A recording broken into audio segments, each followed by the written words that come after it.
Hello, Steve White, Steve Arts 89. We've had some news about Married Children, some interesting news about Married Children. I wasn't expecting this or anything from Married Children.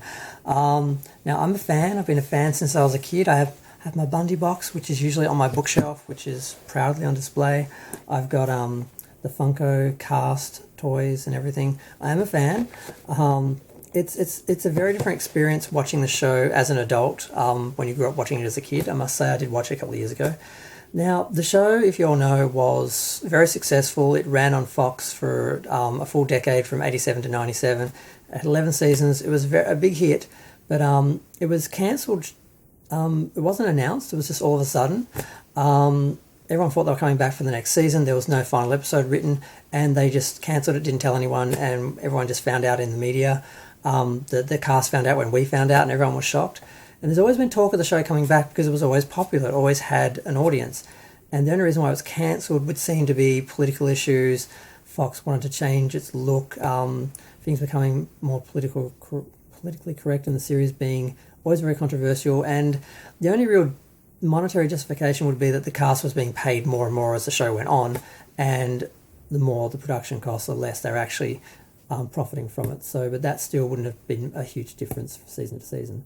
So it does seem to be more of a superficial thing that they can't get rid of the show. And there's always talk of it coming back. There was the closest they got was a few years ago. They were doing a Bud TV series, and I've met David Faustino. He's very nice. I'm sure the series would have been good, but they couldn't get the rest of the cast because they were all busy. That's what I hear now. What I heard at the time was that they were coming back, so they must have just been coming back, or they were really happy to come back. They must have just been coming back in cameos and like one-off guest sort of shots, like maybe one episode each or something.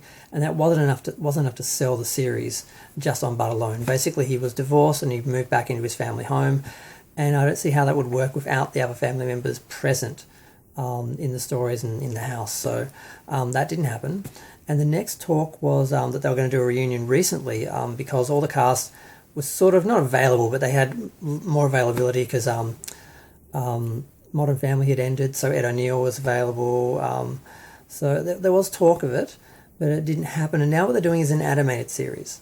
And I don't know if this is going to work. It's coming from the Family Guy writer Alex Carter. I think he was the writer or the showrunner. And it's coming from Sony because Sony owns the rights to the original series, and they are sort of thinking, well, we need to make spin-offs or reboots or something because we need to, because they think if you create more from the IP, that you make the IP more valuable. That doesn't always work. If you do something which fans don't like and you offend the fans, they're less likely to go back to the original property because you've kind of turned them off it. So this doesn't always work. It can actually do the opposite, so they better be very careful. Now, all the cast is returning because in animated form it's very easy to do. So apparently there was still issues because Christina Applegate was still doing the series Dead Like Me. I think it's his last season now. Ed O'Neill seemed to be free. David Faustino seemed to be free. Who was the other cast member? Oh, of course, Katie Siegel. She had a one season called, I think, Ruby or something, or Rebel or something. I don't know. It went for one season. I never saw it. Don't know what it was. I'll get to it. And the other one, she appeared on Christina Applegate's show, but that was just like a guest spot sort of thing. So she seemed to have availability. So people thought they were going to do a regular reunion. Now this hasn't been sold. They've got all the actors agreeing to do it, and the availability is flexible insofar as recording voices. So now they're trying to pitch it to the networks and the streamers and try and actually get someone to buy it. So it isn't actually happening, but they just have to find someone, find a home for it, and it's going to happen. So it looks like it's going to happen. And I don't know, it could be really funny, it could be really good, but I think what was interesting about them coming back was the idea of them coming back 25 years later, 25 years later, and having Bud and Kelly be parents of kids, and now Peg and Al were the grandparents, and doing just that sort of the Connors sort of thing.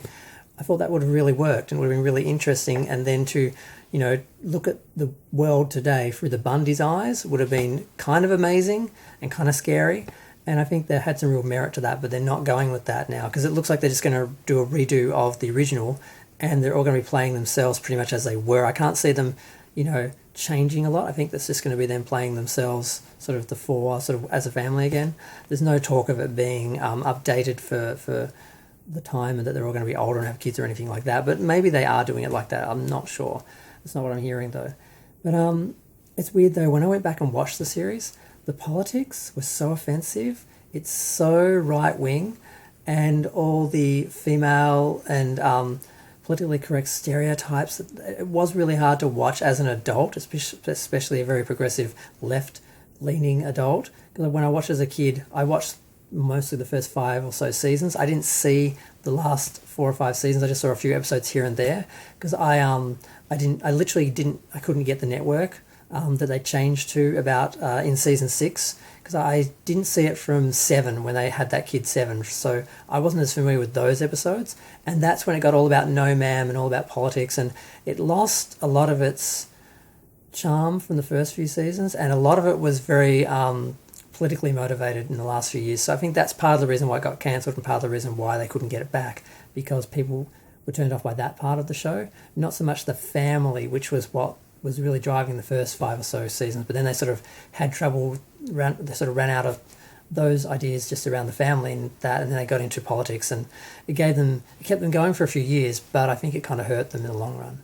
So we'll see what happens. If it's just a straight reboot of the old series but with the original cast doing the voices, and it's basically they're playing themselves around the same core family, the 2 kids and 2 adults, it could be fun, but it would be feeling a bit repetitious. If they do have them move on 25 years and it's their life now, it could be good, but I want to see that in live action. I don't want to see a cartoon version of it. You do cartoons when you can't get the cast or you can't replicate what you did on TV originally. So I'm assuming that's the direction they're going to go, but I don't know. We'll find out. I don't know, I'm not excited, but I'm kind of interested. It'd be great to see the actors, hear the actors come back again, but the series, there's just so many ways it could go wrong. So few reboots have been successful. There's about 2, I think. Cobra Kai, everyone loves that. I can't even think of another one that was successful. The Dark Crystal, and they cancelled that in 1 year, of course. Roseanne, same thing. They cancelled that in 1 year and then did The Conners. So it's really difficult with reboots. A lot of the people seem to think a reboot is an opportunity to change everything, like somehow that's going to attract more audience. Like they think, well, if we change everything, the old fans will come back because they're going to come back no matter what. We don't respect them. We'll change everything for the new audience who never liked the original, and then turn off the original fans because it's so different from the original. Like that seems to be the way most reboots go. So I don't know what's going to happen with this. I'm still talking. This was supposed to be a short video. I'm going to go. Feel free to share, comment, subscribe. Let me know what you think. Bye.